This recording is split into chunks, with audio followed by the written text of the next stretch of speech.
Young, in love, and out of control. Both of them had a temper. You're a pig! If one temper wasn't flaring, the other one was. A couple that's determined to walk the line. He gave her any and everything she wanted that he could possibly give her. But kids will be kids. At some point, Marcel realizes, I have absolutely no control. She was just very defiant. And when this marriage tips over the edge, the fun stops and the games begin. You know this little voice that everybody has inside that tells you something's wrong? It's just not there. They have no conscience. Love may be blind and marriage bliss, but divorce is murder.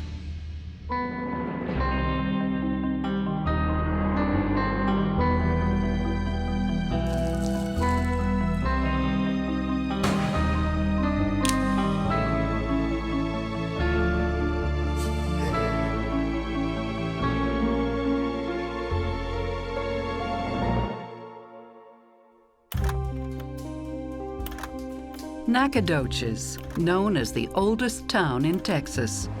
It's a sleepy place with a slow pace of life. I mean, it's basically country. For the most part, you've got pretty simple people who enjoy sort of a basic lifestyle, and it's not very complicated. But even in Nacadoches, life can move fast. After dropping out of high school, Marcel Callaway marries and gets pregnant with her daughter, Shaina. By age 22, she's divorcing her second husband and has just given birth to her second daughter, Caitlin. But 2 failed marriages won't stop her from looking for the right man. Finally, in 1992, she thinks she might have found him. His name is James Kelly. Well, we were all up at the plaza one night and heard about this party. And it just so happened it was out at her house. Me and James wound up out there. Hey, Marcel, right? James, right?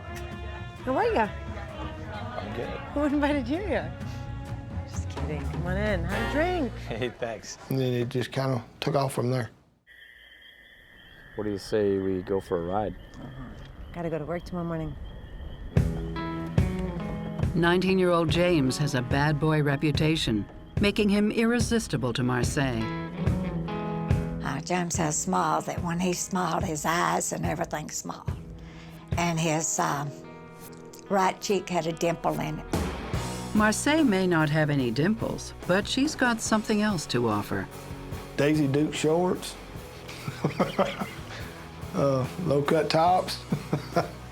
She wore some real skimpy clothes. Basically, a real good body, I'll put it that way. Marcel and James bond over fast cars, big trucks, but most of all, mud. I think part of it was because she did like the mudding and stuff. They could do that together from the time he was a little bitty thing. He would love to play in the mud or anything and build anything. Just mudding was his thing, being out there and being dirty. For James, motors and mechanics is more than just a hobby. It's his life. Back when he was a little kid, he's always taking something apart and trying to put it back together. He started off with bicycles and lawnmowers and just worked his way up. He was just a great mechanic. James couldn't sit still. He's got to be doing something. And he loved tinkering and fixing things. Even though Marcel comes with some baggage and a tough girl attitude, James doesn't seem to care. He knows she had a rocky start in life.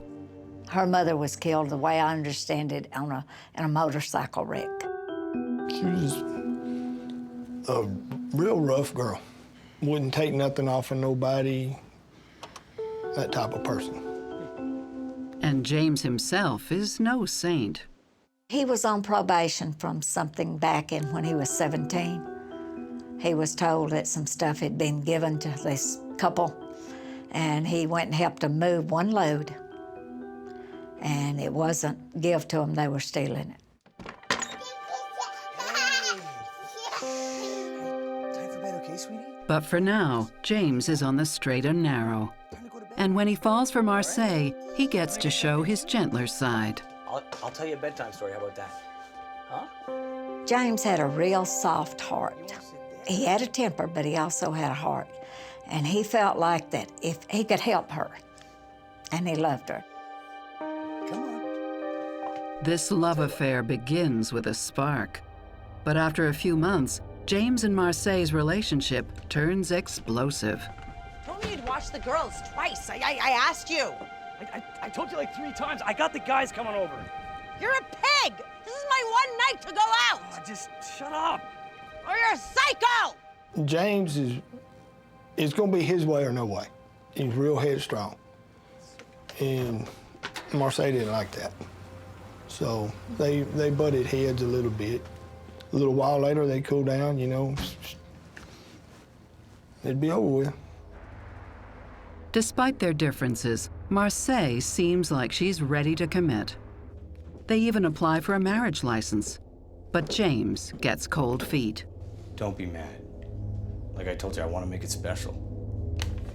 It was something that she pushed for, and James just wasn't ready, you know. She wanted to go in front of just the justice of the peace and get married. And he told her no, that he would be married one time in his lifetime, and that he wanted to be married in a church.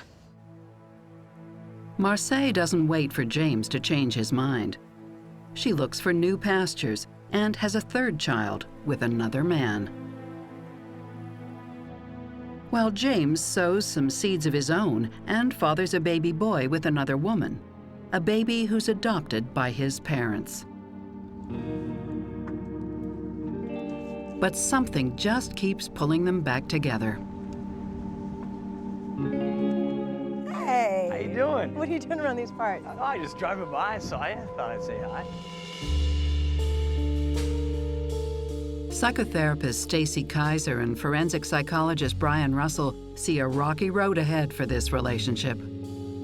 I really look at Marcel as almost like a wild horse who's been running around everywhere, and yet there's a part of her that sort of wants to settle down and be tamed. So her way of flitting from man to man is her way of trying to find stability, trying to find a place that feels like comfort and home, and yet somehow it makes her uncomfortable and she's not really able to get connected in that way. I think that difficult childhoods breed difficulties with attachment in adulthood. And what then can happen and what you could see in their relationship cycles is this roller coaster of sort of idealization and demonization of other people, where one moment they love them, the next minute they can't get far enough away from them. James' cautiousness, his cold feet, I actually think is a good sign. It might mean that he's maturing a little bit, that he realizes if this relationship is meant to be, then he can take his time and it will still happen. After 3 years of on-again, off-again romance, this chaotic couple finally decides to get hitched. The date is set for Valentine's Day, 1995. But a minor quarrel forces a major change of plan. 100 degrees in here. Why don't you just fix the damn fan already? They got in a fight, but something about he was putting up a ceiling fan. And some reason or another, they got into it. You want me to fix the fan? Huh? Well, I ain't fixing no damn fan! He got in the truck to leave because he wasn't gonna stand there and holler at her and stuff. Knowing that James has been drinking, Marcel calls the local sheriff's office. I'd like to report a drunk driver on Route 29. Well, she called in on him. So he got a DUI. Because James is already on probation for his past conviction, this latest charge sends him straight to jail. Just on my way home. Then she tried to drop it, but it didn't work. But while James is doing his 18 months behind bars, life takes a sudden and tragic turn. They didn't make it out. Both of them burned in there. Two-time divorcee Marcel Callaway wants to settle down. But the matchup with car-crazy James Kelly has hit a roadblock. After a drunken fight over a ceiling fan, James is doing time for a parole violation. As James cools his heels in prison, the mercury rises. In June 1995, a heat wave smothers East Texas. Marcel's adoptive mother is minding the kids when an air conditioner shorts out, with tragic results. She had all 3 of Marcel's kids at her house, and the house caught on fire. And she got all of them out except for Marcel's middle child. Marcel's adoptive mother makes a heroic attempt to get the child out of the house. And she went back in to get her, and they didn't make it out. Both of them burned in there. Caitlin was only 4 years old. The fact that her daughter died in her adoptive mother's house would probably fill her with a lot of guilt and anguish. It would be one of those situations where she would be thinking to herself, had I done this differently, I might have been able to prevent it. Well, I think tragedy can have a huge impact upon where people are in life and where they're ready and equipped to go from there. And so, yeah, I think this loss could have profound implications on everybody involved. James stands by the family, even from prison. The sheriff's department carried him out there so he could go to the funeral. But Marcel prefers to deal with her grief more privately.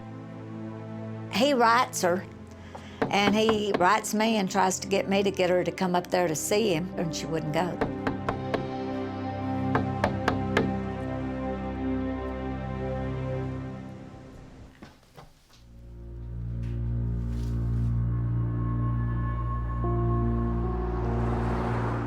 James is released from prison after 18 months. This young couple have lived fast, screwed up, and suffered more than their share of bad luck. Now they want to put their past behind them. James and Marcel are ready for a fresh start. James stayed because he loved her. There was no doubt. He put up with a lot of stuff that nobody else would have put up with. Marcel and her 2 daughters move in with James in the small town of Cushing, 22 miles away from Nacadoches. The couple, still unmarried, resolves to get their act together. Marcel begins training to be a respiratory therapist. James buys a truck with his best friend, Kevin, and begins to build a hauling business. It means hard work and long hours. The first one that he bought was him and his friend, Kevin. He got it, and they'd slip seats. It run 24 hours a day. He'd run it in the daytime, and Kevin would run it at night. Pretty soon, James sets up his own company, James Kelly Trucking. He started off a little rough as a teenager and grew up, and I mean, he got real responsible, and he was running 3 trucks. You know, I mean, he was on his way up. I am reluctantly optimistic about Marcel and James's chances of turning their lives around. It looks like they're planning for the future, but based on their past and the fact that they met so young, I still want to make sure that they really have all of that under control. I'm surprised about each one of their efforts to sort of improve themselves. I'm surprised that somebody coming out of prison actually started his own thing and put his nose to the grindstone and made it be successful. So at this point, I'm the most optimistic I've been about the possibility that they have become the kind of people who might be able to sustain a long-term relationship with one another. Marcel and James, who are used to living paycheck to paycheck, are now out of the red and living the good life. They move into a new home. It was huge. It had everything. Her closet was bigger than my bedroom. They owned multiple vehicles, jet skis, 4-wheel ATVs, things like that. Obviously, they were successful. James's favorite way of spending his hard-earned money is on Marcel. So what do you think? Oh my gosh.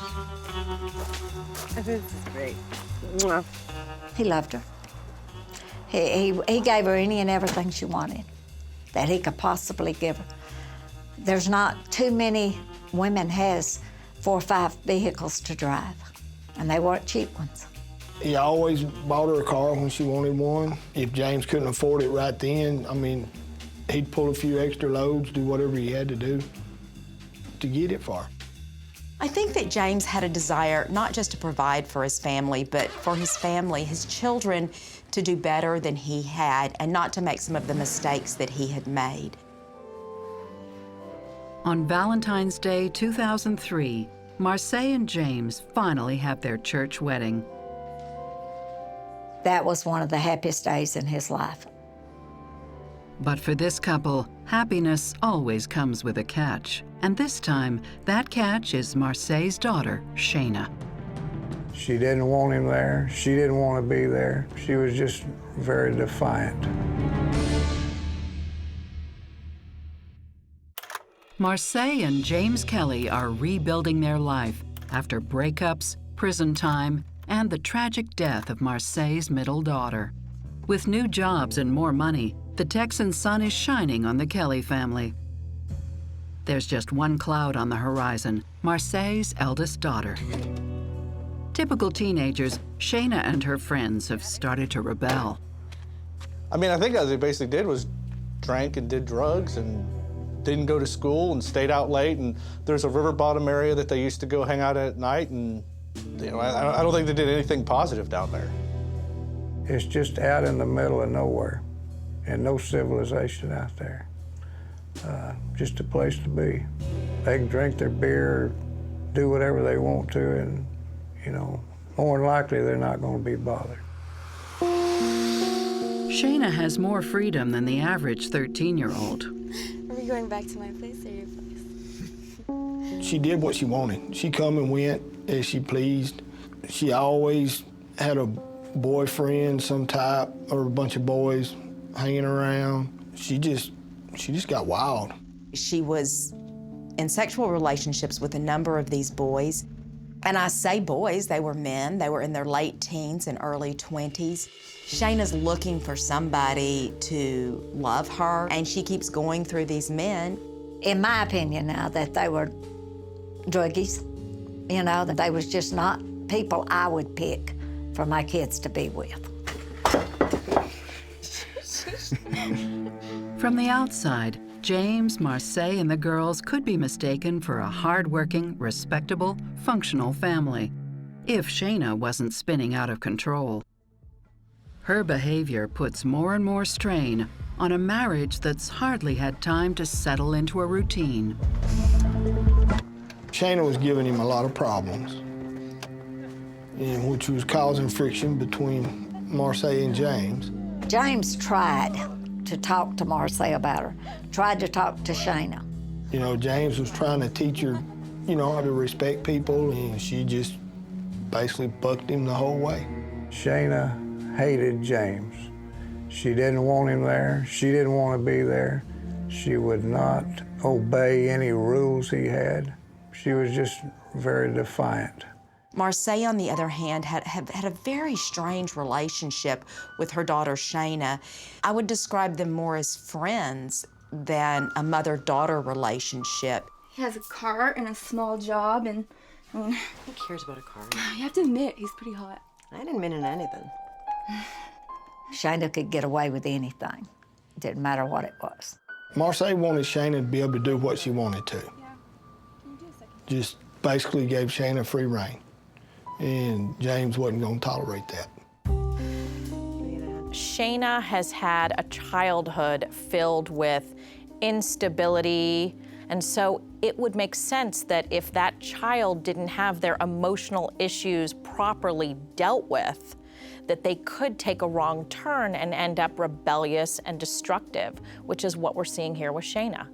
Marcel had had a difficult, sort of unsettled childhood and adolescence of her own, and so it's not surprising to me that she's now sort of ill-equipped to do something that's hard for most parents, which is to figure out how to navigate her child through adolescence successfully. I can say this, You do want to be friends with your child, but you have to know when that friendship ends and when the parenting begins. Marcel seems to want to accept Shaina as she is, and that's insane. Basically, all Marcel's doing is guaranteeing that the same cycle of dysfunction that she lived through is going to be repeated now in Shaina's life.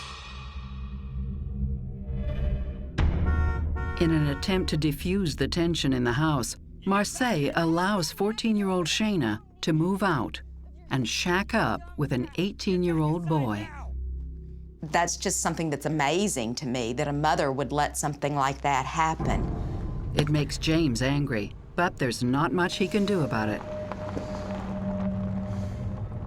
It seemed that James was often busy running his trucking business. Shaina's the one who's deciding when she comes and goes, where she stays, whether she's going to school or not going to school, who she's seeing. When Shaina moves back in 2 years later, she's still causing conflict, especially when she befriends 23-year-old Dallas Christian, a feckless young man who's already had run-ins with the law. Hey, Dallas. Marcel knew that she was involved with Dallas. In fact, there was a conversation where Marcel told Dallas that he could have sex with Shaina at their house since she knew that his mother did not approve of that.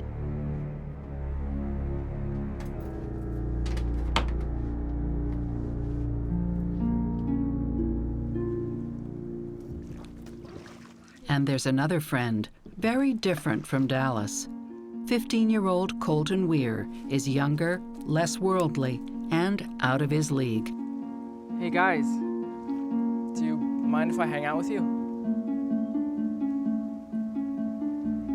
Sure, why not? Colton didn't have a lot of friends until he got involved with Shaina, and they sort of took advantage of his vulnerability in that way. I believe that he was very easily malleable, which makes him dangerous in my mind. Shaina has given up school completely in favor of having a good time. James and Marcel reach the end of their tether and take it out on each other.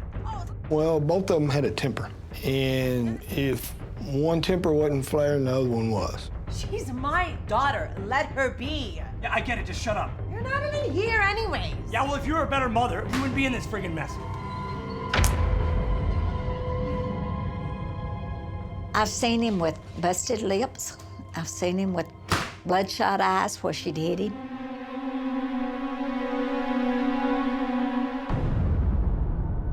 They're both angry. They seem to have conflict in their relationship, and because they're impulsive people, they don't have other skills to sort of talk things out. I would say having one hot-headed, impulsive person in a relationship makes it difficult enough. Having two makes the chances of that relationship working out in the long term extremely low.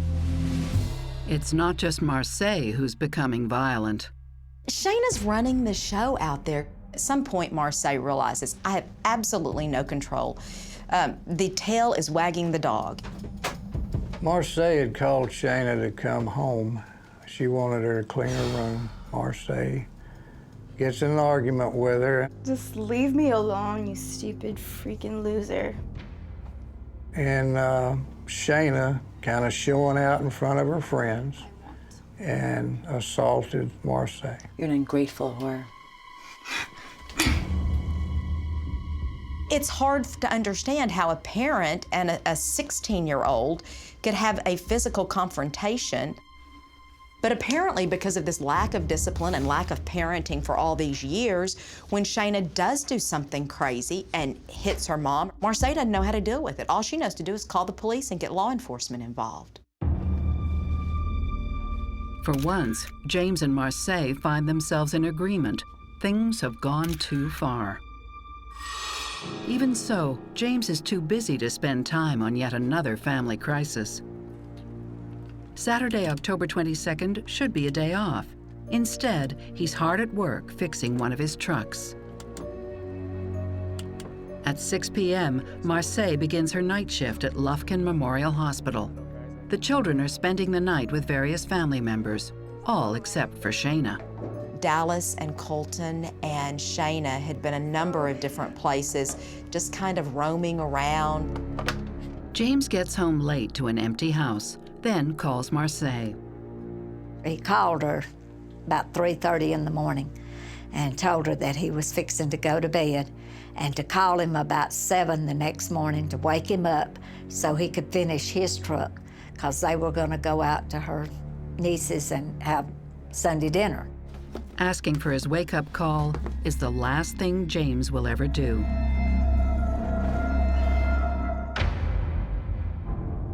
When Marcel calls James from the hospital later that morning, he doesn't pick up.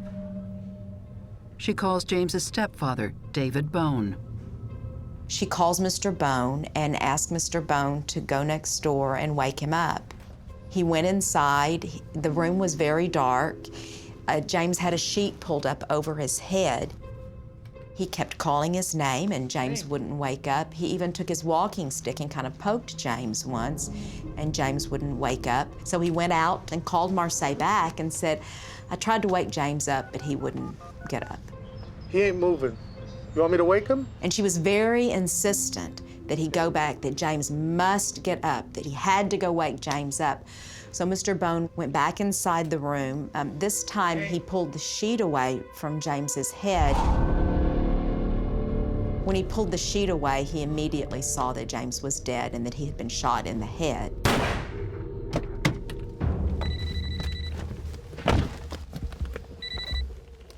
Hello? I'm on my way. It was a Sunday morning, and the phone rang. Big David, he told me, he said, man, I'm sorry. I said, sorry? He says, yeah, something happened to your brother. I don't think your brother's with us no more. I throw the phone down, run in there and put my blue jeans on and just throw some socks on, and I take off through the woods, to the trail, and get up there to the house, and it all kind of went blurry from that point. It didn't seem real that he could possibly be gone. I said, have you called an ambulance? He said, yes, but it won't do any good.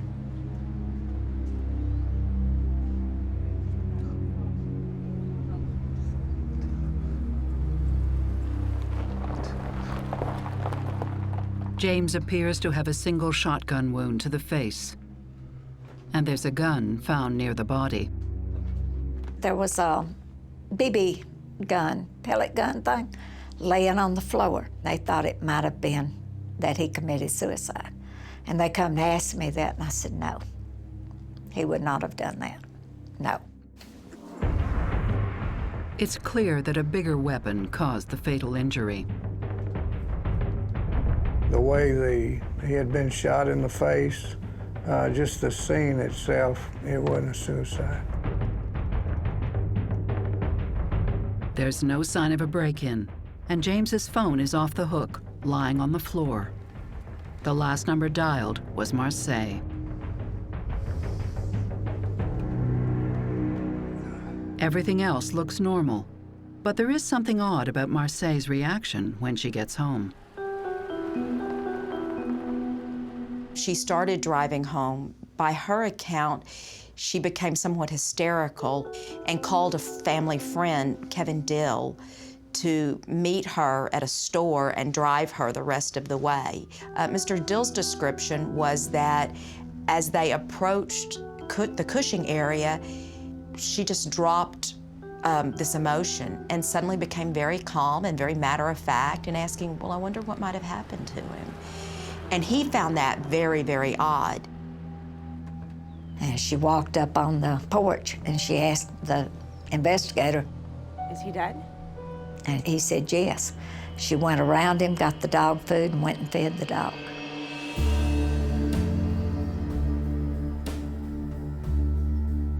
People handle grief differently.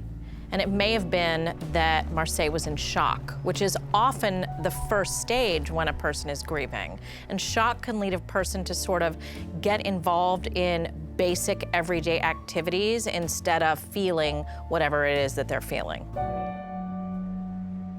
Since none of the family was at home that night, there are no witnesses and precious few leads.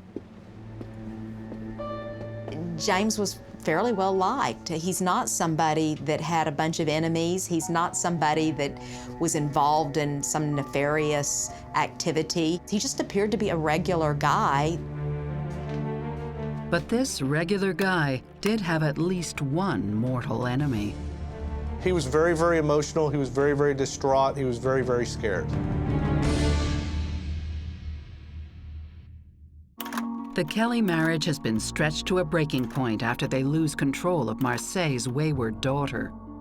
When James is found shot and killed in bed, the cops question the one person with whom he clashed repeatedly. During the interview process with Shaina, she was very uncooperative. She would just basically flit around and make a lot of noise. Still, the erratic 16-year-old has an alibi. Shaina said that she had been out with some friends at the Shawnee River bottom and picked some guy up, and they went riding around and bought a pizza and went over to a friend's house. Like I said, we were all down by the river. Shaina's boyfriend, Dallas, confirms her story. Detectives are at an impasse. When the cops are investigating a murder, they almost always treat the investigation sort of like a series of concentric circles, sort of like a bullseye target where you start at the center and you look in the person's immediate circle first. And then if you can't find suspects there, then you sort of progressively work your way outward. When I look at this situation and take into account that there didn't seem to be any forced entry or robbery or anything, it does certainly look like it's someone that knew him. The next day, the police expect Shaina's friend Colton will tell them the exact same version of events. At first, the story matches that of his friends. But he's beginning to sweat. I know you want to tell me something. Your friends are going to spill the beans eventually. You really don't want to be the last one to fess up. He was very, very emotional. He was very, very distraught. He was very, very scared. Okay. So this is how it went down. To the surprise of the investigators, Colton lays out a very different and shocking version of the night's events. I mean, Colton just came clean, and he told him everything that happened. I mean, from beginning to end. According to Colton, the three young people did spend most of the night partying, along with two other friends. Well, they were all hanging out at the Shawnee River bottom. But when they leave in the early hours of the morning, it's not for pizza. Instead, the five of them drive to the Kelly house. She and Dallas, Christian, and Colton had picked up two people at a party and had them in the car. The two passengers are both unaware of what's going on, but Shaina, Dallas, and Colton appear to have a plan. Shaina and Colton get out of the car. Dallas pops the trunk open. They get something out of the trunk. They had already picked up a rifle and they'd had it several days in their car. They put on gloves when they got out of the car to go in to the house. Those little plastic gloves, rubber gloves.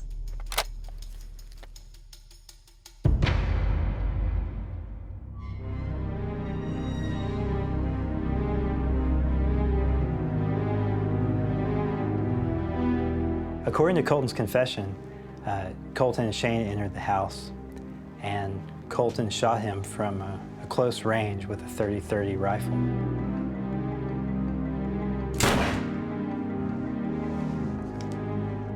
Back of the car, Shaina asked Colton, "Did you do it?" And Colton said yes. They drove to a spot called the Goodman Bridge that crosses the Angelina River.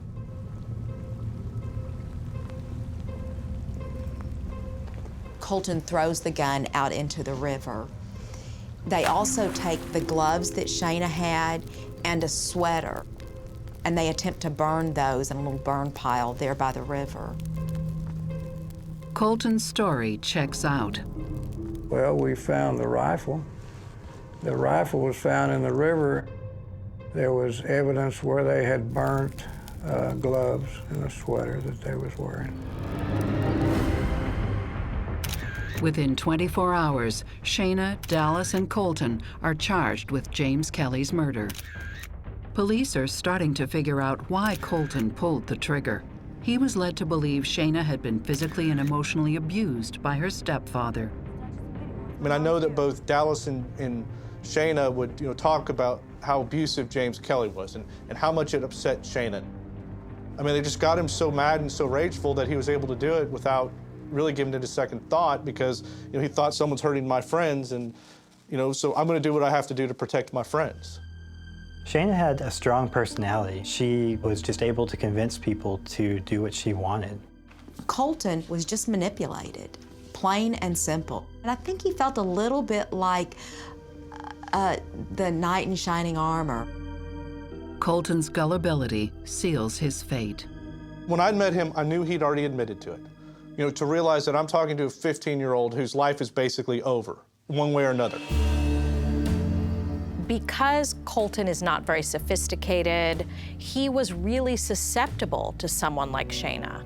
He would be lured in by her tale of abuse and feel sympathetic and not think about what he was really doing and the consequences. Guys have almost an innate rescuer instinct in them, and it's not always just for the benefit of somebody else. They think there's something in it for themselves maybe a lot of times, but even sociopathic guys, even guys who are developmentally not very far along, still can have that rescuer instinct.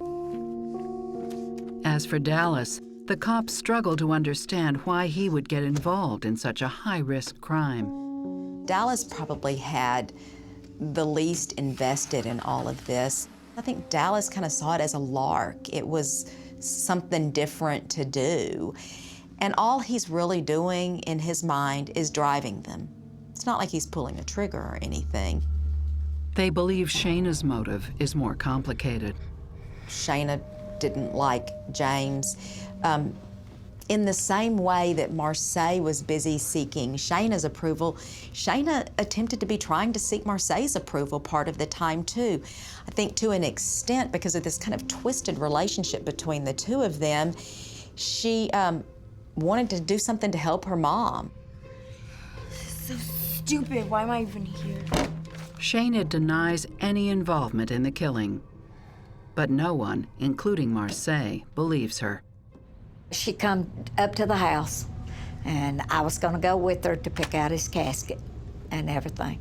And we started out the door, and I asked her, I said, do you think Shaina really did it? Shaina, even when you see her do something, she'll still lie about it.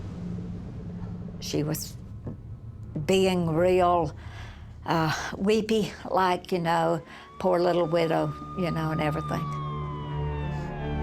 But when the cops arrive, the family will discover that the real story has yet to emerge. I really don't think Shaina is smart enough to do something like that. She had to have help. James Kelly is shot dead in a cold-blooded hit. And after Colton Weir confesses, the police think they know the whole story. That Shaina persuaded her friends to carry out the killing after telling them that she'd been abused by James. I don't doubt that at some point Shaina told him that James had hurt her or James had beat her mother or whatever she had to tell him to make him think that he would be saving her. But there's an added motivation for Colton: possessions worth thousands of dollars. A reward that could only be offered up by one person. It was Marcel. She was the one who told us we could have all of his stuff. Colton says the compensation was offered not by Shaina, but by Shaina's mother, Marcel. I mean, in essence, he said, that Marcel wanted him to kill James Kelly. Colton was going to get a boat and a four-wheeler. Shaina's boyfriend, Dallas, backs up Colton's claim that Shaina and Marcel masterminded the killing together. I think Marcel's the one that come up with the plan, because I really don't think Shaina is smart enough to do something like that. She had to have help.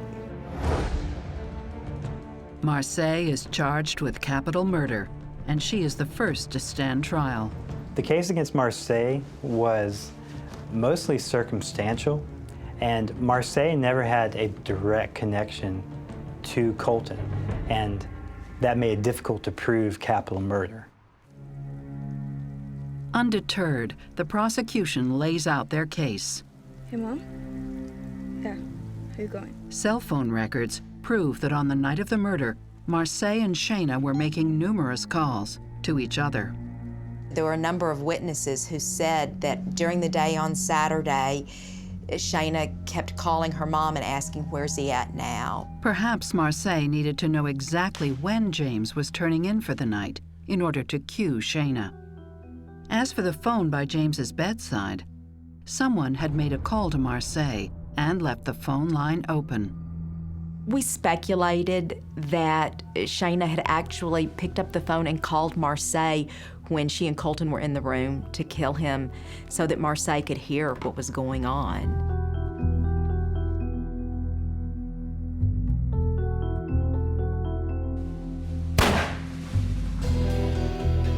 I think it is possible, knowing that there has been violence between Marcel and James, that she wanted to hear him be killed, either for proof that it actually happened, or so that she could get some kind of a twisted pleasure out of hearing his final moments.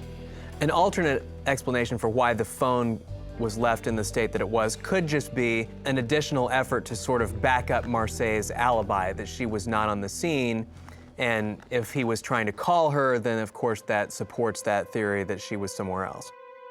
Marcel said that she thought maybe the cat had knocked the phone over, which really didn't make a whole lot of sense, but that was the best story she could come up with. The prosecution also believe they have a motive. The state implied during the trial that the motive for Marcel and Shaina to kill James was a $100,000 life insurance policy. Hey, hon. Hey, how you doing? And the selling of James's trucks and his personal vehicles. Marcel wouldn't want to divorce James because of greed, and she wouldn't get as much.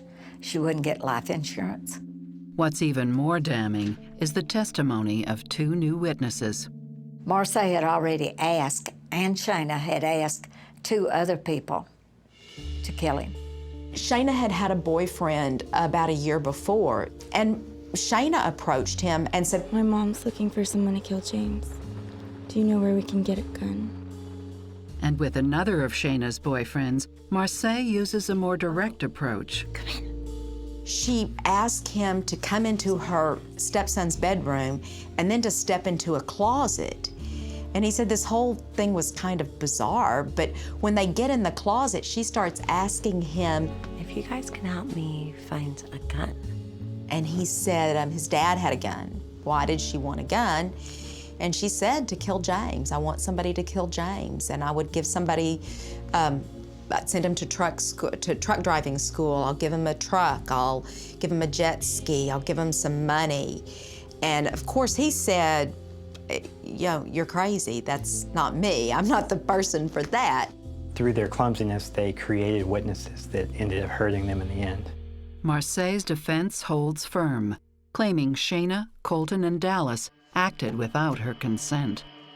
And she has a witness to prove it, her own daughter, Shaina. Under cross-examination, Shaina refuses to implicate Marcel, and Marcel never accepts responsibility for the crime. She continually denied that she had anything to do with it. She blamed her daughter for having a bad relationship with James Kelly. She completely absolved herself of any responsibility for it. Just to go show how smart Shaina really is. She let her own mama throw her under the bus. But the jury doesn't buy it. On August 4th, 2006, Marcel is found guilty of capital murder, a conviction that comes with a life sentence and no chance of parole. She has never respected James. She never treated him well. think she figured once he was out of the way, she could get money, she could do what she wanted with her daughter, she could go date or sleep with whoever she wanted to, and those were her motives. People like Marcel tend to greatly overestimate their ability to have it all. Unfortunately, they also tend to greatly overestimate their intelligence and their ability to plan things out and get away with things. Shaina is also found guilty and sentenced to life without parole. I hold Marcel more responsible than Shaina in this case, probably because she was the adult in all of this. She's the one who talked to her 15-year-old daughter about killing her stepfather. What kind of bizarre and twisted relationship is that? You know this little voice that everybody has inside that tells you something's wrong? Neither one of them have that.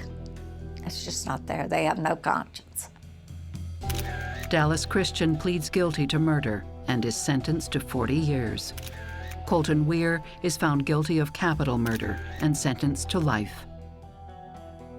I mean, always felt like he was manipulated, and I'll be happy if he gets to the point he does have a chance at parole, because he hasn't seen a day in the free world since he was about 15 years old. The family still mourns the loss of their beloved James. For a wife or a husband that loses their mate, they become a widow. There's not a word for a mother that loses her child. There's not one in the English language bad enough to cover that. There's no way. I miss my brother a whole bunch. You know, I miss being able to walk up there and just shoot the breeze with James, just, you know, calling me at 2 o'clock in the morning, come pull him out of a mud hole because he's somewhere where he ain't supposed to be. Just, you know, little stuff like that. I missed him. I know my world will never be right again. You're not supposed to bury your kids. They're supposed to bury you. It's not the way it's supposed to be.